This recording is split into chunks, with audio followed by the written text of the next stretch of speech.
Hi అండి, అందరు ఎలా ఉన్నారు? బాగున్నారా? ఈరోజు స్వీట్ జంతికలు ఈ విధంగా చేస్తే చాలా బాగా వస్తాయి. స్వీట్ జంతికలకు కావాల్సినవి: ఒక గ్లాస్ శనగపిండి, ఒక గ్లాసు రైస్ ఫ్లోర్ తీసుకున్నానండి. నేను శుభ్రంగా జల్లించి రెడీగా ఉంచుకోవాలి. అందులో కొంచెం సాల్ట్ వేసి కలుపుకోవాలి, మంచిగా వాటర్ పోసుకుంటూ. చాలా బాగుంటాయండి. 10 రోజులు 15 రోజులు నిల్వ కూడా ఉంటాయి. పిల్లలు స్వీట్ జంతికలు ఇష్టంగా తింటారు. ఈ విధంగా పిండి కలుపుకోవాలి. నేను ఒక గ్లాస్ శనగపిండి, ఒక గ్లాసు బియ్య పిండి తీసుకున్నాను. ఈ విధంగా కలుపుకోవాలి. ఇప్పుడు జంతికలు ఒత్తే గిద్దెలకి ఆయిల్ రాసుకోవాలి. లోపల ఈజీగా వస్తాయి. రాసుకొని పిండి దాని నిండా పెట్టుకోవాలి.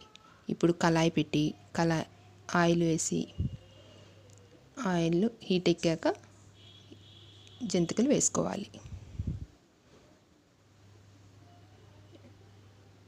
మంచిగా ఫ్రై చేసుకోవాలండి.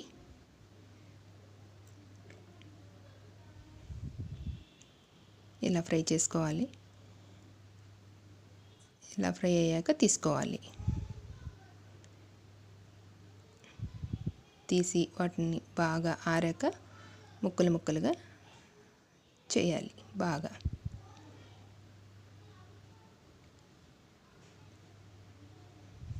నేను ఈ జంతికలకి 1/2 కేజీ బెల్లం తీసుకున్నానండి. బెల్లం బాగా ముక్కలు ముక్కలుగా చేసి ప్యాన్లో వేసి పొయ్యి మీద పెట్టి పాకం పట్టుకోవాలి. ఆ పాకం అంతా కరిగాక వడకట్టుకోవాలండి. ఏమైనా నలకలు వస్తాయేమో కొంచెం వాటర్ పోసి పొయ్యి మీద పెట్టి కరిగించుకోవాలి. వడకట్టుకోవాలండి. డస్ట్ వస్తుంది కదా.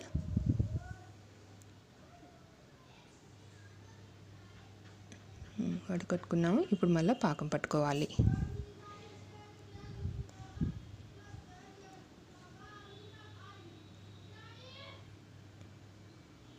కొంచెం యాలకుల పొడి కూడా వేసుకోవాలండి. ఇప్పుడే యాలకుల పొడి కూడా వేసుకోవాలి. వేసుకొని బాగా కలుపుకోవాలి. వచ్చిందండి పాకం.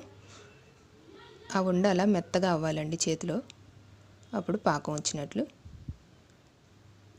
అవి ఆ గిన్నె అయ్యాయండి, ఆ బౌల్ నిండా అయ్యాయి. బాగా కలుపుకోవాలి. కలుపుకొని బేషన్లో పోసుకుంటేనే విడివిడిగా అయిపోతాయి. బాగా కలుపుకోవాలండి. అది ఆ విధంగా వచ్చాయి జంతికలు, స్వీట్ జంతికలు. చాలా బాగుంటాయండి. చాలా క్రిస్పీగా ఉంటాయి. చాలా టేస్టీగా ఉంటాయి. లైక్ చేయండి, షేర్ చేయండి, సబ్స్క్రైబర్ చేయండి, కామెంట్ చేయండి. స్వీట్ జంతికలు రెడీ అయ్యాయండి. పిల్లలు ఇష్టంగా తింటారు. ఈజీగా చేయొచ్చు. ఈజీ ప్రాసెస్ అండి.